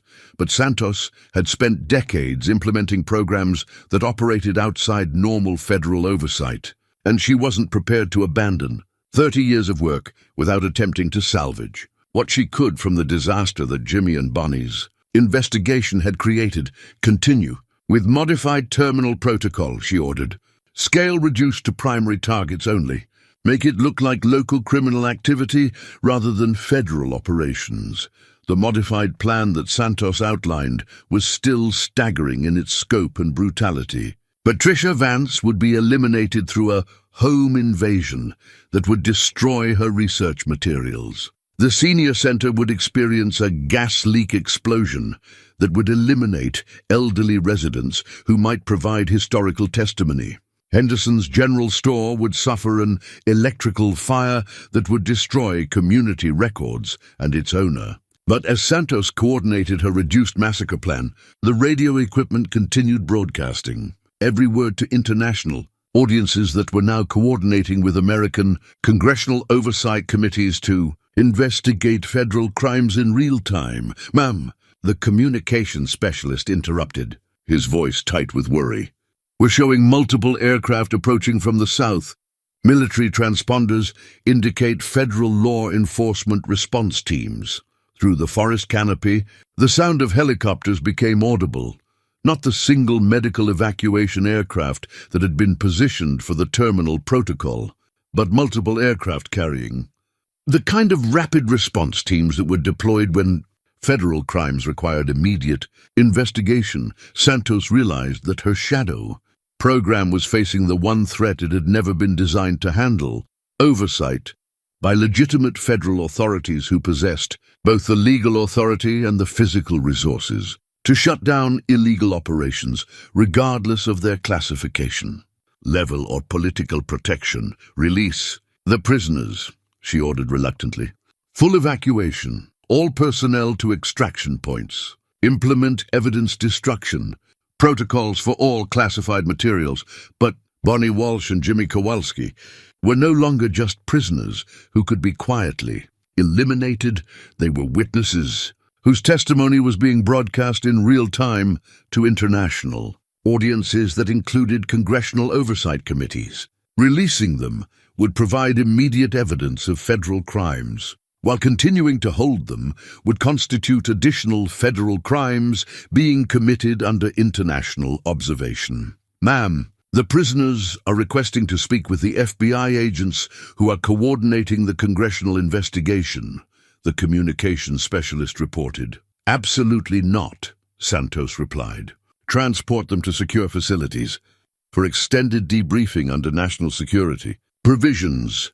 But the radio crackled, again with transmissions that made clear Santos no longer had the authority to make such decisions. This is Assistant Director Morgan. All personnel operating in West Virginia are ordered to secure prisoners for transfer to FBI custody immediately. Any interference with this order will be treated as obstruction of a federal investigation into domestic crimes.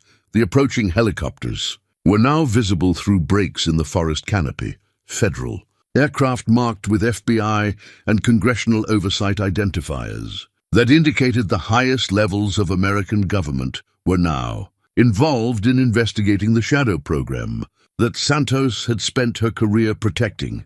"Ma'am, we need to evacuate immediately," her senior agent advised. "If we're still here when those aircraft land, we'll be arrested along with the prisoners."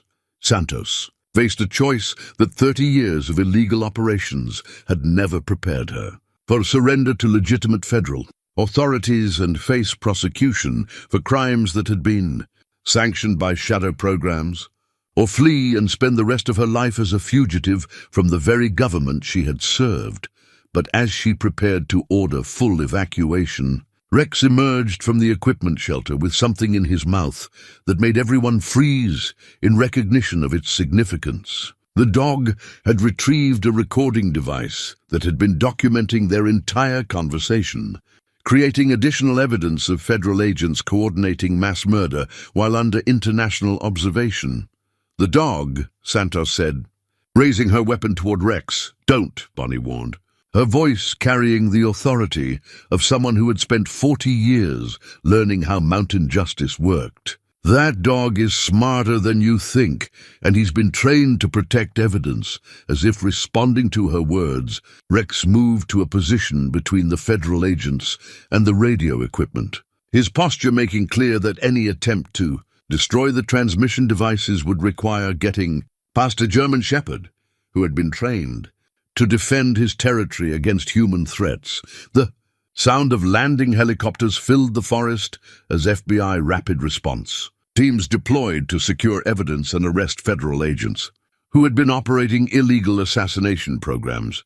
Santos realized that her 30-year career in shadow operations was ending in the worst possible way: exposure, arrest, and prosecution by the very government that had originally sanctioned her crimes.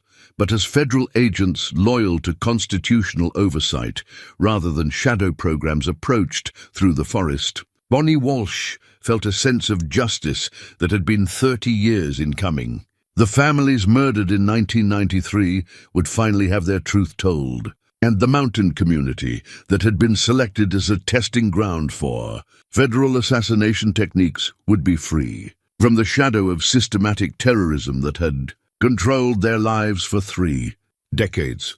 The Watchers had become the watched, and the light of justice was finally penetrating shadows that had hidden federal crimes since before most Americans realized their own government was capable of such systematic evil. Maria's original testimony, preserved in Agent Henshaw's hidden files and now transmitted to international monitoring stations, contained details that would reshape understanding of federal law enforcement capabilities and constitutional violations that had been systematically concealed for 3 decades. As FBI teams secured the area and arrested Santos along with her operatives, the full scope of Project Clearwater's evolution into an ongoing assassination program became clear to congressional investigators who had never suspected such operations existed. The testimony revealed that Maria Santos had initially been an undercover agent investigating legitimate criminal activity, but had been gradually corrupted through a systematic process that compromised her loyalty and morality. Federal handlers had used her family as leverage, threatening her husband and daughter to ensure her cooperation with increasingly illegal activities. When organized crime figures discovered her identity, her handlers had chosen to eliminate her family rather than extract her safely, then used her grief and guilt to bind her to the shadow program that had murdered her loved ones. "They made me watch," Maria's recorded confession revealed. "They said I needed to understand the consequences of failure, the price of betraying federal operations. My husband Carlos tried to protect our daughter Elena, but they killed him first, made Elena watch, then finished the job while I was restrained and forced to observe." The psychological manipulation that had transformed Maria from victim to perpetrator was documented in clinical detail. Federal psychologists had used trauma bonding techniques to ensure her loyalty, convincing her that serving the shadow program was the only way to honor her, family sacrifice, and prevent similar tragedies from affecting other federal agents. But the most damning revelation was the scope of the program's expansion. Maria's testimony documented similar operations in 12 other rural communities across the United States, each serving as a training ground for federal assassination techniques and witness elimination protocols. Hundreds of American citizens had been murdered to protect operations that had no congressional oversight and no constitutional authorization, as FBI Assistant Director Morgan coordinated the arrest of shadow program operatives. The radio equipment continued broadcasting real-time evidence of federal crimes to international audiences that included European intelligence services, Canadian mounted police, and Mexican federal authorities. The international implications of systematic American domestic assassination programs created diplomatic pressure that made cover-up impossible through normal channels. The equipment is hardened against interference, FBI communications specialists reported. Shutting it down would require destroying it, which would eliminate evidence that congressional oversight committees need for their investigation. The irony was perfect. Equipment designed to conceal federal crimes was now exposing them to the world, and the sophisticated security measures that had protected the shadow program for 30 years were now preventing its destruction by legitimate federal authorities.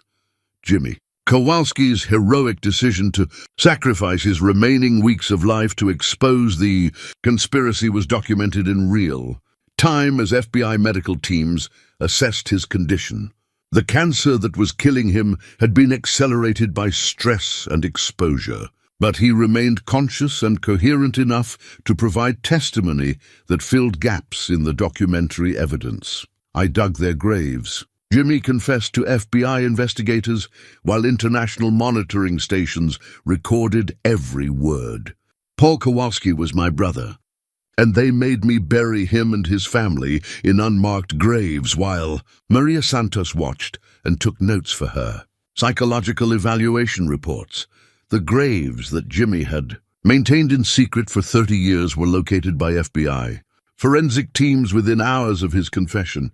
Ground-penetrating radar confirmed the presence of human remains at the sites he identified, providing physical evidence that corroborated the documentary proof of systematic murder. But the most dramatic moment came when Patricia Vance arrived at the scene.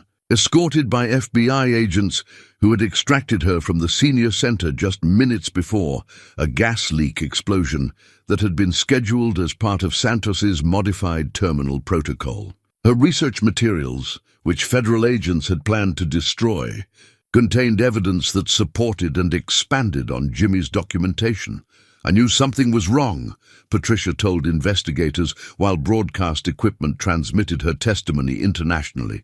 "Families don't just disappear the way they did in 1993. People don't have car accidents and hunting. Accidents and heart attacks all in the same month unless someone is making it happen." The community members who had been marked for elimination began arriving at the FBI command post as word spread through the mountain networks that had sustained them for generations. Martha Collins from Henderson's General Store, Frank Morrison from the Senior Center. Elderly residents who remembered details from the 1990s that federal agents had planned to eliminate, along with the people who possessed those memories. Each testimony added pieces to a puzzle that revealed the scope of federal crimes and the systematic violation of constitutional protections that had been implemented under the cover of national security operations. The mountain community that had been selected as a testing ground for assassination techniques became the source of evidence that would reshape American understanding of federal law enforcement capabilities and oversight requirements. But the most significant moment came when Rex approached the FBI evidence team carrying a metal container that he had retrieved from a location known only to him. Inside, investigators found Agent Henshaw's complete files on Project Clearwater, including recordings of federal officials authorizing murders and documentation of the command structure that had implemented 30 years of systematic assassination programs. "Good boy," Bonnie said, scratching Rex behind the ears, as FBI agents processed evidence that would send federal officials to prison for the rest of their lives. "You've been protecting those files all along, haven't you?"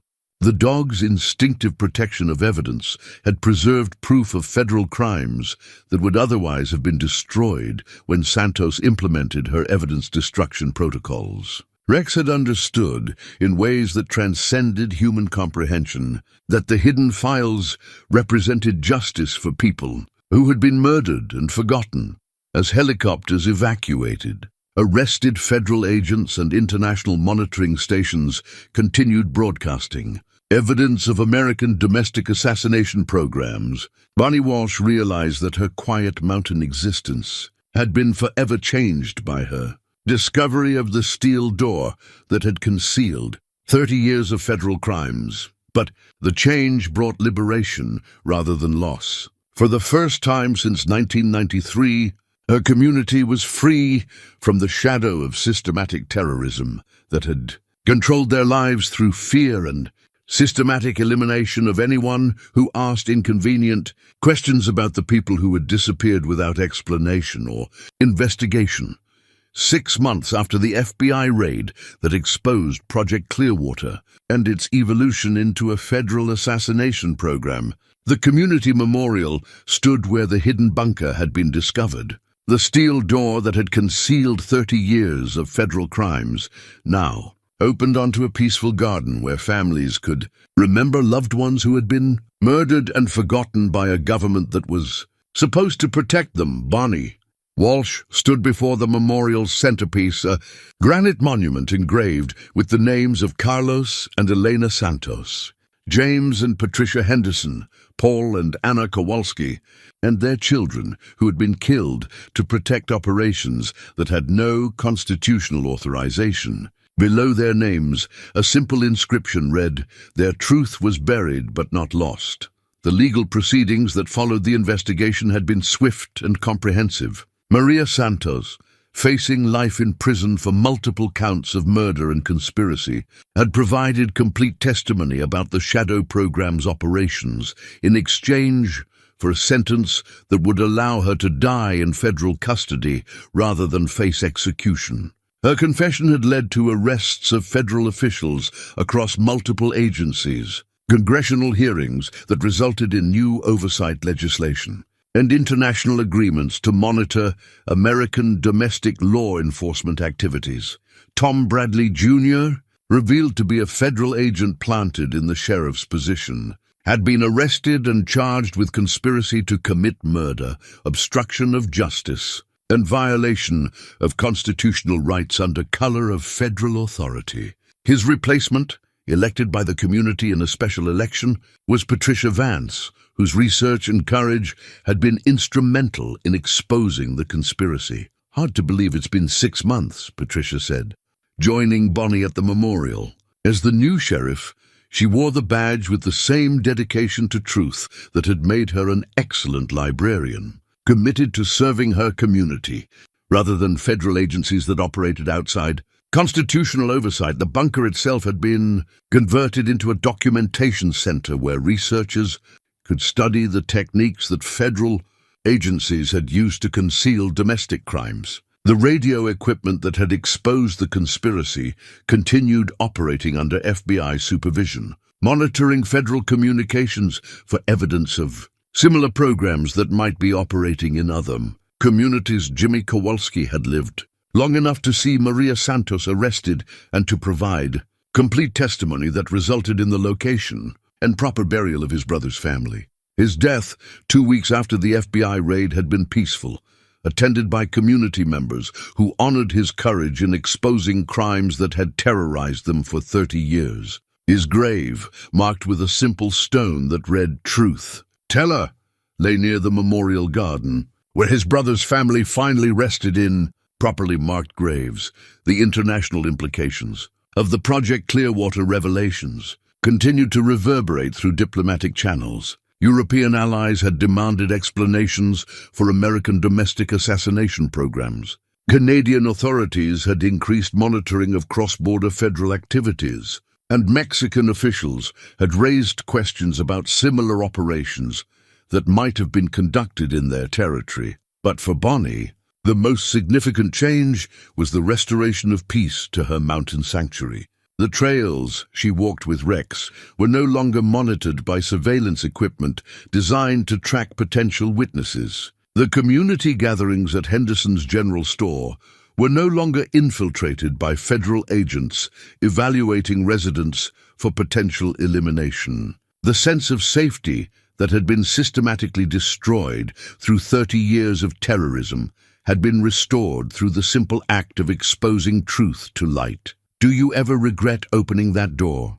Patricia asked as they walked the same trail where Bonnie had first discovered the hidden entrance. "Never," Bonnie replied without hesitation. "Some doors are meant to be opened, no matter what lies behind them."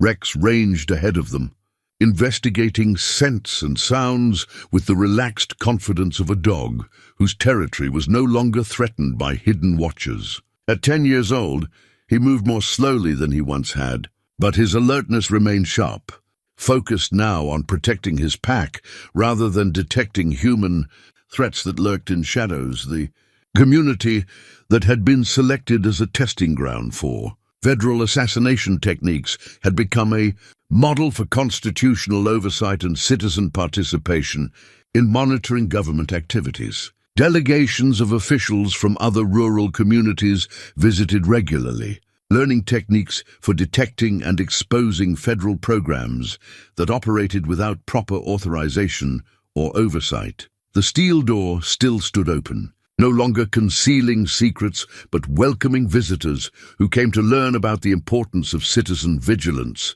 in protecting constitutional rights. Children from the local school took field trips to the memorial, learning about the families who had been murdered and the courage required to expose government crimes that violated the most fundamental principles of American democracy. As evening approached, Bonnie and Patricia walked back toward town, their conversation turning to the mundane concerns of community life, road maintenance, school funding, and preparations for the annual Harvest Festival that would honor both the victims of federal crimes and the courage of those who had exposed them.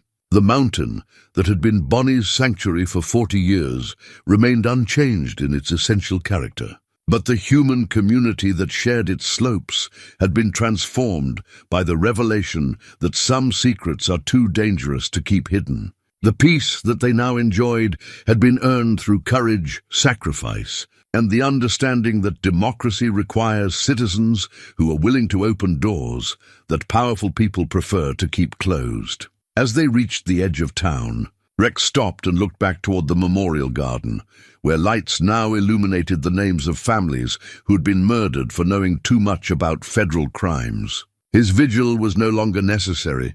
The truth had been exposed, justice had been served, and the mountain community was finally free from the shadow of systematic terrorism that had controlled their lives for 30 years. But vigilance remained important, because freedom requires citizens who understand that some doors must be opened, no matter how dangerous the secrets they conceal, and some truths must be told, regardless of the powerful people who prefer them to remain buried in hidden bunkers beneath the peaceful mountains of West Virginia.